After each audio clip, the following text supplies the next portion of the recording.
Welcome to this Linux tutorial on shell scripting basics, where you'll learn how to automate daily tasks using simple bash scripts.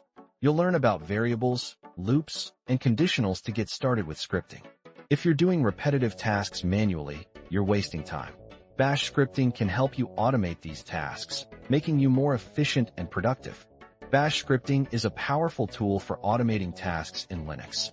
You'll learn the basics of bash scripting, including variables, loops, and conditionals, to get started with automating your daily tasks. Let's look at an example of using variables and loops in a bash script. In this script, we're using a for loop to iterate over a range of numbers and print out whether each number is odd or even. When writing bash scripts, there are some common pitfalls to avoid. Make sure to test your scripts thoroughly and use proper error handling to prevent unexpected behavior. That's it for this tutorial on Linux shell scripting basics.